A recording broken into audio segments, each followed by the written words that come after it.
North east India का सबसे unexplored side और उसी नॉर्थ ईस्ट इंडिया का एक सबसे खूबसूरत हिस्सा छुपा हुआ है नागालैंड में, जिसके बारे में हम इंडियंस ही बहुत कम जानते हैं।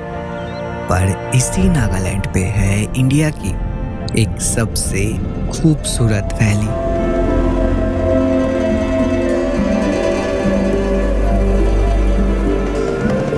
खूबसूरती के साथ साथ नागालैंड को जाना जाता है अपने हेड हंटिंग कल्चर के लिए, जिसका इफेक्ट आज भी दिखता है यहाँ के फूड हैबिट्स पे। ये है मेंढक, वो भी जिंदा। यहाँ पे दिख रहा है कबूतर, तो यहाँ पे मिल रहा है कुछ जिंदा वर्म्स। यूनिक कल्चर के साथ साथ नागालैंड पे ही है एशिया का सबसे ग्रीनेस्ट विलेज, जो ग्रीन इतना कि जहां तक भी आपकी नजर जाए आपको बस ग्रीन ही ग्रीन दिखे, और साफ इतना कि ढूंढने से भी यहाँ एक भी कूड़ा ना मिले। इंडिया का सबसे अनएक्सप्लोर्ड साइट होने के बाद भी यहाँ इतने सरप्राइजेस कैसे, यही एक्सपीरियंस करने मैं आया हूँ नागालैंड का कैपिटल कोहिमा। अब कोहिमा से बस या शेयर कार लेके हमें पहुंचना था एक खूबसूरत विलेज विश्वमा।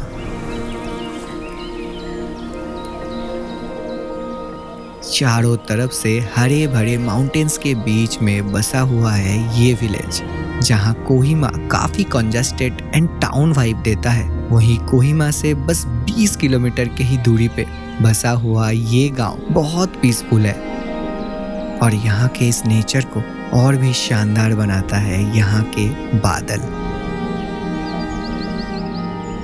लेकिन हम इस गांव से एक ऐसे वैली जाने वाले हैं जो इससे भी ज्यादा खूबसूरत है। जुकू वैली ट्रैक का बेस पॉइंट है विश्वमा विलेज। विश्वमा विलेज से थोड़ा आगे आते ही हमें दिखती है जुकू वैली ट्रैक का एंट्री पॉइंट, और यहाँ के इस टिकट काउंटर से हमें टिकट कलेक्ट करनी थी। यहाँ एंट्री फीस है 100, कैमरे का 200 और ड्रोन का 2500 जमा करने के बाद अब बारी आती है इस एंट्री पॉइंट से ट्रेकिंग के स्टार्टिंग पॉइंट तक जाने का। टिकट काउंटर से स्टार्टिंग पॉइंट लगभग 8 किलोमीटर है। 8 किलोमीटर की इस जर्नी को हम या तो बाई वॉक या फिर शेयर कार में कर सकते हैं। जहाँ तक जाने का रास्ता काफ़ी ज़्यादा डिफ़िकल्ट है। इसका वजह है यहाँ का खराब रास्ता। अब क्योंकि हम इस ट्रैक को मानसून में ही कर रहे हैं तो रास्ते में काफ़ी ज़्यादा फिसलन है, और वैसे तो मुझे किसी चीज़ से उतना डर नहीं लगता, लेकिन जिस इकलौते चीज़ से मुझे सबसे ज़्यादा डर लगता है वो ही यहाँ पे मौजूद है, वो है सांप। यहाँ पे काफ़ी ज़्यादा स्नेक्स देखने के लिए मिलता है, और लीचेस भी। लीचेस मतलब जोंक।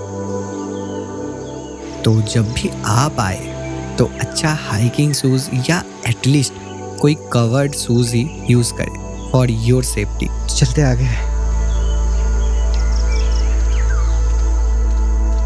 अब इस ट्रैक का पहला 45 to 1 आवर बहुत ज़्यादा स्टीफ है, तो यहाँ पे चढ़ाई करने के लिए काफ़ी मेहनत लगती है। स्लीपरी रास्ते, स्टेयर्स और काफ़ी अच्छा हाइट गेन करने की वजह से अब थोड़ा सा थकान लग रहा है, लेकिन अभी ये चढ़ना बाकी है। Being a solo content creator हमें ऐसे रास्तों पे पहले कैमरा सेट करनी होती है, और उसी रास्ते को शूट करने के बाद दोबारा वापस जाके कैमरा गियर्स लेके फिर से उसी रास्ते को पार करनी पड़ती है। और इसी वजह से जो रास्ता कई बार हार्ड होती है वो हमारे लिए हार्डेस्ट बन जाती है। खैर, अब इस हार्ड स्टीप चढ़ाई को पार करने के बाद हम आ पहुँचते हैं वैली के स्टार्टिंग पॉइंट पे। यहाँ से रास्ता सीधा सीधा आगे बढ़ता है और व्यू भी अब बदलने लग जाता है। साथ में बदलता है चैलेंजेस भी, जहाँ अब हमें पार करनी होती है ये बैम्बू ट्रीज को। देखने में ये घास जैसे लगते हैं, पर असल में ये बैम्बू ट्रीज है जिनका हाइट बड़े मुश्किल से फेस तक आ पाती है, जिनके बीच में से रास्ता देख पाना और चल पाना भी काफी मुश्किल बन जाता है। कहते हैं कुछ सालों पहले जुको वैली में बहुत भयानक आग लग गई थी, जिसकी वजह से यहाँ के सारे बड़े पेड़ जल गए थे। और आज ये जले हुए पेड़ इस लैंडस्केप में और भी ज्यादा एडवेंचर ऐड करते हैं। बाकी का बच्चा कुछ एडवेंचर यहाँ का मौसम करवा देता है, क्योंकि यहाँ कभी भी बारिश हो जाती है। यहाँ ज़रूर रेनकोट कैरी करना चाहिए, क्योंकि बदलते मौसम और बारिश के साथ साथ आपको ऐसे पेड़ पौधों से लगने वाले पानी से भी ये बचाएगा। अब बारिश रुकते ही मौसम पूरा बदल चुका था और मानसून होने की वजह से चारों तरफ ग्रीनरी के साथ साथ बादल भी नीचे की ओर चल रहे थे। कई किलोमीटर का ये रास्ता और कीचड़ को पार करते हुए हम आ पहुंचते हैं Dzukou valley base camp. So finally 3 घंटे के ट्रेकिंग के बाद अब हम आ चुके हैं जुको वैली के बेस कैंप के गेट पे। सो ये है गेट, आगे है बेस कैंप। यहाँ हम स्टे करेंगे आज का रात।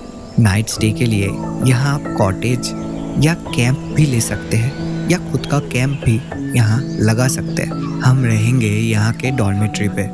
यहाँ हर एक चीज़ के लिए पैसा लगता है। बेस कैंप पे कोई इलेक्ट्रिसिटी नहीं मिलती है, तो यहाँ अपने साथ अपना लाइट पावर बैंक कैरी करना पड़ता है।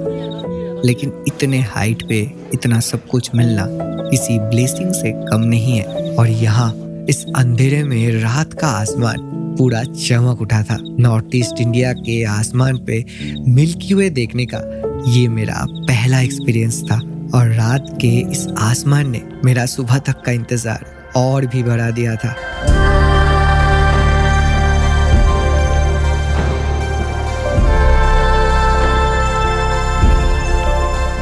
So very good morning from Dzukou valley. वैसे तो पूरी रात भर नींद नहीं हुई है, लेकिन सुबह का नज़ारा कुछ इस तरीके का हो तो सब कुछ वर्थ इट लगता है। Just look at this view, it's amazing. खैर अभी हम सुबह सुबह ही निकल रहे हैं अर्ली मॉर्निंग पे जुको वैली को अपने पीक ब्यूटी में एक्सपीरियंस करने। So let's go. Base camp से निकलते ही मैंने जैसे ही वैली में एंटर किया,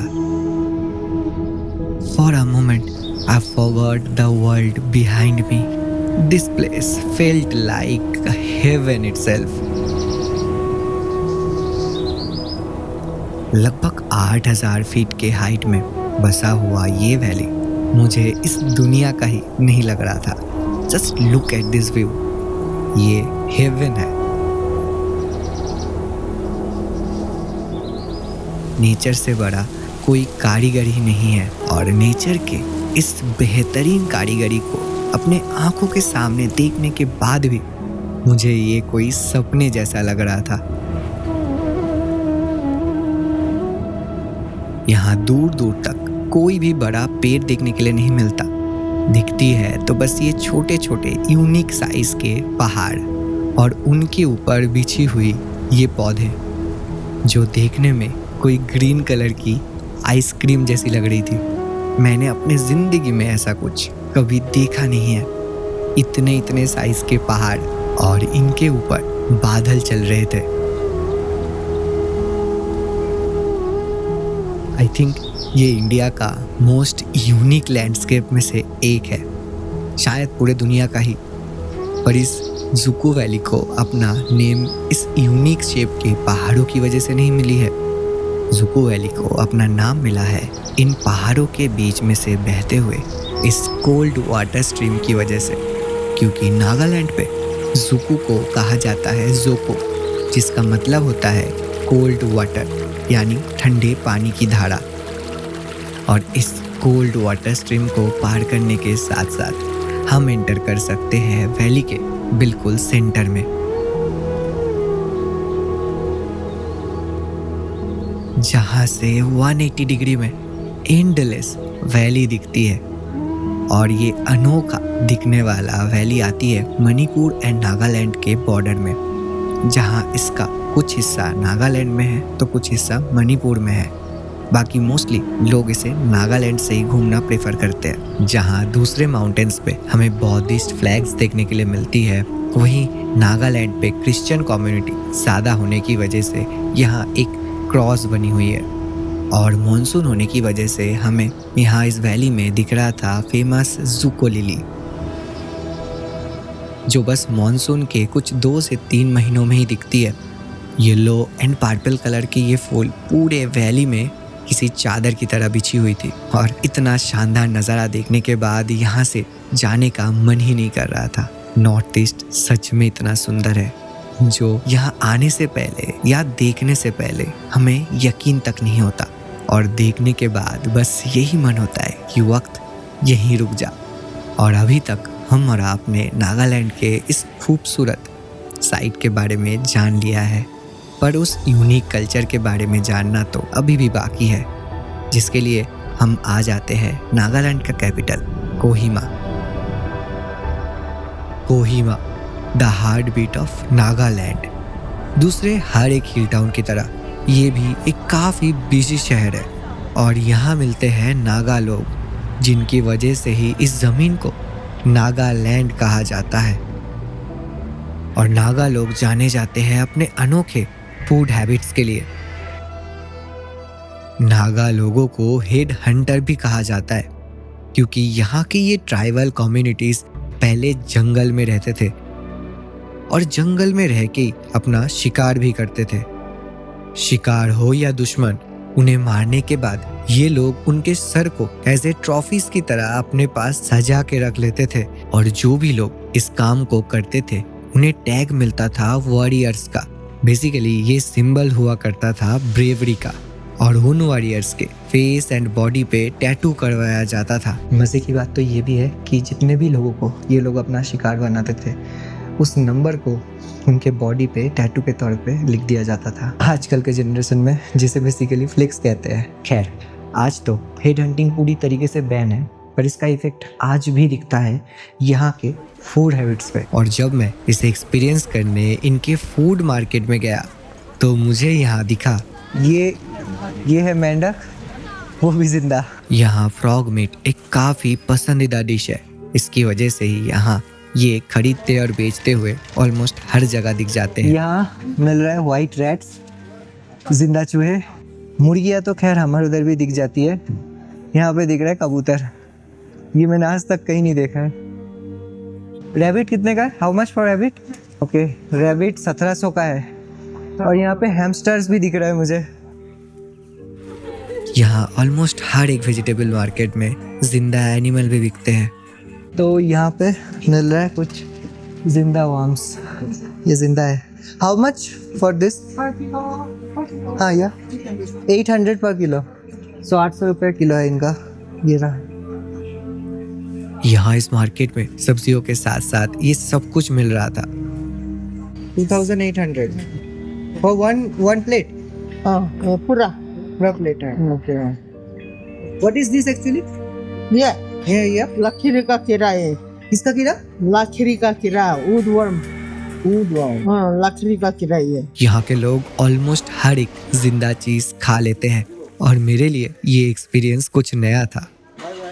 सिक्के का एक हिस्सा तो आपने देख लिया, पर क्या आपको पता है यही लोग और इनके इस अनोखे फूड कल्चर का ही असर है जो यहाँ के इस खूबसूरत नेचर का भी वजह है, क्योंकि कोहिमा से बस 40 किलोमीटर के दूरी पे बसा हुआ है एशिया का सबसे ग्रीनेस्ट विलेज। सो हम इंडियंस जापान को लेके काफ़ी ज़्यादा ऑब्सेस्ड रहते हैं, चाहे क्लीननेस की बात हो या ग्रीनरी की बात हो। लेकिन इंडिया के इस हिस्से में आके ये चीज़ ख़त्म हो जाती है, क्योंकि नागालैंड का ये गांव सिर्फ इंडिया का नहीं बल्कि पूरे एशिया का सबसे ग्रीनेस्ट विलेज है। पर सवाल आता है कैसे, और इस क्वेश्चन का जवाब ढूंढने के लिए हमें यहाँ के लोगों के कल्चर और उनके डेली लाइफ को एक्सपीरियंस करना होगा। So this is Asia's greenest village, Khonoma. और ये विलेज कुछ इस तरीके से बसा हुआ है जो देखने में टोटली अनरियल लगती है। चारों तरफ से ग्रीन माउंटेन से घिरा हुआ, और उन सब के बीच में बसा हुआ एक खूबसूरत सा पहाड़ जिसके ऊपर सजी हुई है एक प्यारी सी गांव जहां से आपकी नज़र कहीं पे भी जाए आपको बस ग्रीन एंड ग्रीन ही दिखेगा। जगह जगह पे ऐसे डस्टबिन बने हुए हैं, तो साफ़ सफाई यहाँ पे कोई ऐसा नहीं कि मैंडेटरी है, ये एक आदत है दिन का, मतलब ये नहीं तो दिन नहीं, ऐसा टाइप का सीन है यहाँ पे। तो इसकी वजह से हमें ऐसे डस्टबिन देखने के लिए मिलता है। और ये पता है कौन लगाते हैं यहाँ पे? जो स्टूडेंट्स होते हैं वो इन्हें मेंटेन करते हैं। तो इससे समझ आता है कि ये गांव इतना ज़्यादा साफ क्यों है। कमाल है। गांव घूमते घूमते अभी मैं एक घर के सामने आके खड़ा हूँ और इसका गेट देखते ही मुझे यहाँ पे आने का मन हो गया। इतना अट्रैक्टिव है, आप देख सकते हैं। ये गेट है बेसिकली जो कि चारों तरफ से ऐसे पेड़ पौधे से ढके हुए हैं। और यहाँ पे ना हर जगह पे जहाँ पे भी आपकी नज़र जाएगी आपको सिर्फ ग्रीन और ग्रीन ही दिखती है। और कुछ इस तरीके का ग्रीन है कि मतलब आपकी जो आंखें होती है ना उसको सुकून आ जाएगा ये गांव देख के। तो ये एक बड़ा प्यारा सा घर है और इसके अंदर हम जा सकते हैं। ये गेट है। सो कुछ इस तरीके का होता है इंडिया का ग्रीनेस्ट विलेज, इनफैक्ट एशिया का। सो ये एक हाउस है जिसके अंदर मैं आया हूँ अभी। ये देख सकते हैं आप, एक घर है ये। और ये घर चारों तरफ से ग्रीनरी से ऐसे सजा हुआ है। और फिलहाल वर्ल्ड कप चल रहा है तो यहाँ पे एक अर्जेंटीना का फ्लैग भी दिख रहा है क्योंकि ये नॉर्थ ईस्ट है। तो यहाँ पे फुटबॉल का बहुत क्रेज़ है, तो हर जगह पे ऐसे फ्लैग्स दिखते हैं। और मैं इस घर को देख रहा हूँ, मज़ा आ रहा है देख के। क्या फ्रेशनेस है यहाँ पे, मज़ा आ गया यहाँ पे आके। इस गांव को एक्सप्लोर करते करते मैंने देखा यहाँ कुछ ऐसे शॉप्स हैं। यहाँ कोई भी शॉप में शॉपकीपर नहीं है। यहाँ से आप सामान खुद ले सकते हैं और खुद ही इसका पैसा यहाँ पे आपको पे करना है। लाइक यहाँ पे जीपे का ऑप्शन है और कैश भी हम यहाँ पे रख सकते हैं। तो यहाँ पे जैसे सामान मिल रहा है, ये एक पौधा मिल रहा है, ये है 100 रुपीज़ का। तो अगर हम यहाँ से कुछ भी लेते हैं तो हमें बस इसे लेना है सिंपल और पैसा रख देना है यहाँ पे। और भी चीज़ें यहाँ पे कुछ लैप्सी बोल के कुछ है यहाँ पे, आई गेस कुछ स्नैक्स होगा। तो ये भी मिल रहा है, ये 20 रुपीज़ का है। फिर यहाँ पे वाइल्ड एप्पल्स मिल रहा है, सो ये भी कुछ 20 रुपीज़ का है। और ऐसे ही लाइक सामान है यहाँ पे। तो बेसिकली ये एक ऐसा जगह है जो ट्रस्ट के ऊपर चलती है। और ये चीज़ें मैंने अभी इससे पहले कहीं नहीं देखा है, पहली जगह है जहाँ पे मैं ये चीज़ देख रहा हूँ। ट्रस्ट के ऊपर बिल्ड करके एक शॉप चल रहा है जहाँ पे खुद ही आके अपना सामान लो, खुद ही पैसा दो और चले जाओ। यूनिक चीज़ है। सो हम यहाँ से कुछ लेते हैं। हम ले रहे हैं यहाँ से wild Apple. I don't know ये कैसा टेस्ट होगा, लेकिन लेते हैं। तो हमें क्या करना है, हमें सिंपली इसका पैसा यहाँ पे रख देना है। सो हम यहाँ पे कैश पे कर सकते हैं या ऑनलाइन कर सकते हैं।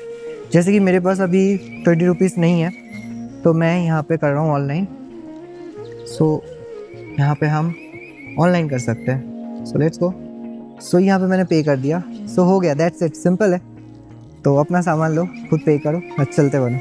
नागा लोग पहले जंगल में रहते थे तो अपने डेली लाइफ में लकड़ी का इस्तेमाल करना इनका एक नॉर्मल नेचुरल हैबिट है। लेकिन पेड़ को कटने से बचाने के लिए यहाँ के लोगों ने यहाँ पेड़ काटने को पूरी तरीके से बैन कर दिया है। इसी की वजह से यहाँ हमें इतना ग्रीनरी दिखती है। यहाँ चारों तरफ हमें पैडी फील्ड्स देखने के लिए मिलती है जो यहाँ के इस लैंडस्केप को और भी ज्यादा खूबसूरत बनाते हैं। और यहाँ इन पैडी फील्ड्स के ऊपर बिना पेस्टिसाइड्स के 100% ऑर्गेनिक खेती किया जाता है। नीचे हमें पैडी फील्ड्स दिख रहा है जिसे लोकल लैंग्वेज में टखुली कहते हैं। सो एक आप देख सकते हैं रो है पूरा ऐसे लाइन से बने हुए और ग्रीनरी के बीच में ना ये लश ग्रीन लग रहा है देखने में। तो अलग से एक कॉन्ट्रास्ट आ रहा है। मतलब मैंने कहीं पे भी इतना ग्रीन का कॉन्ट्रास्ट लेयर्स नहीं देखा है कि लेयर पे ग्रीन है। यहाँ पे एक light green, dark green, darkest green, मतलब आप कुछ भी कह लो सिर्फ ग्रीन ही ग्रीन है। तो यहाँ पे बहुत ही शानदार तरीके से इसे बनाया गया है। तो ये है पैडी फील्ड्स यहाँ का। और ये क्योंकि मानसून का टाइम है इसकी वजह से ये और भी ज़्यादा शानदार लग रहा है देखने में हमें। काफ़ी ज़्यादा यहाँ पे खेती हो रखा है। बहुत प्यारा व्यू है, बहुत प्यारा। यहाँ से ना मतलब हटने का मन ही नहीं कर रहा है, इतना अच्छा व्यू है यहाँ पे। सो ये गांव ग्रीन होने के साथ साथ इस गांव का हिस्ट्री भी काफ़ी ज़्यादा रीच है। तो यहाँ पे 1879 में ब्रिटिशर्स अटैक किए थे। तो यहाँ के जो तब के लोकल्स लोग थे तो उन्होंने उनको रोका था।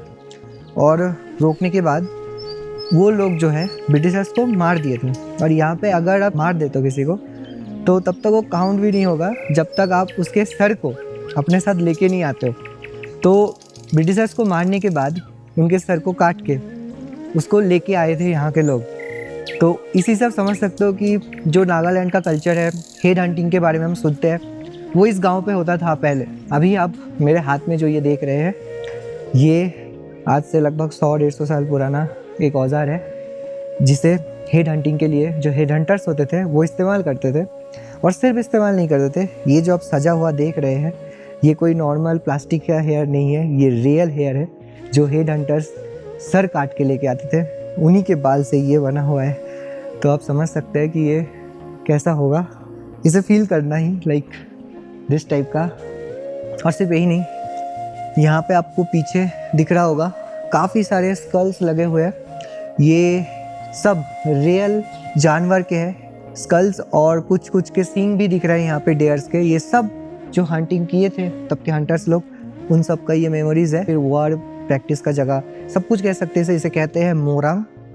सो यहाँ पे पहले जो यहाँ के वॉरियर्स होते थे वो रहते थे, सोते थे, प्रैक्टिस करते थे। और यहाँ इस गांव में आज भी यहाँ के लोकल औरतें हैंडमेड चीज़ें बना के अपने कल्चर को जिंदा रखे हैं। सो फास्ट है या you are making it so fast actually. इस गांव की हिस्ट्री और कल्चर रीच और उतना ही पुरानी है, पर ये गांव आज के ज़माने में हमें कुछ यूनिक चीज़ें भी दिखा रही है। तो यहाँ गांव घूमते घूमते मुझे एक मस्त यूनिक चीज़ दिखी है। ये एक यहाँ का KCU मिनी लाइब्रेरी है। बेसिकली एक ओपन लाइब्रेरी है जहाँ से कोई भी आके किताब ले सकता है, पढ़ सकता है और रख सकता है। मतलब फ्री ऑफ कॉस्ट यहाँ पे लाइब्रेरी है। और यहाँ पे हर चीज़ ऐसे ओपन है, शॉप भी ओपन है, लाइब्रेरी भी ओपन है। तो ये जगह टोटली ट्रस्ट के ऊपर चलती है और सिखाती है मतलब कि हमें भी एक दूसरे के ऊपर कैसे ट्रस्ट करना चाहिए। तो यहाँ पे काफ़ी सारी किताबें हैं और यहाँ के जो स्टूडेंट्स हैं वही इसे रन करते हैं। सो ये बेसिकली है एक open mini library. It's good बहुत यूनिक है ये चीज़। कभी कभार बेहतर बनने के लिए सिर्फ दूसरों से सीखने की ज़रूरत नहीं पड़ती, खुद के अच्छाई या बुराई से भी हम बहुत कुछ सीख सकते हैं। और ये बात हम बाकी इंडियंस को नॉर्थ ईस्ट के लोग सिखाते हैं। मेन लैंड से अलग लैंग्वेज एंड लुक्स भी, और शायद उस मॉडर्न दुनिया से डिस्टेंस भी ज़्यादा है, फिर भी नॉर्थ ईस्ट इंडिया के इस छोटे से स्टेट हमें सिखाती है कि कैसे नेचर के साथ रहा जाता है, कैसे नेचर को और भी बेहतर बनाया जाता है, कैसे एक दूसरे के ऊपर ट्रस्ट किया जाता है। और ये सब कुछ सीखने के लिए हमें बहुत दूर जाने की ज़रूरत नहीं, सिर्फ नॉर्थ ईस्ट आने की देर है।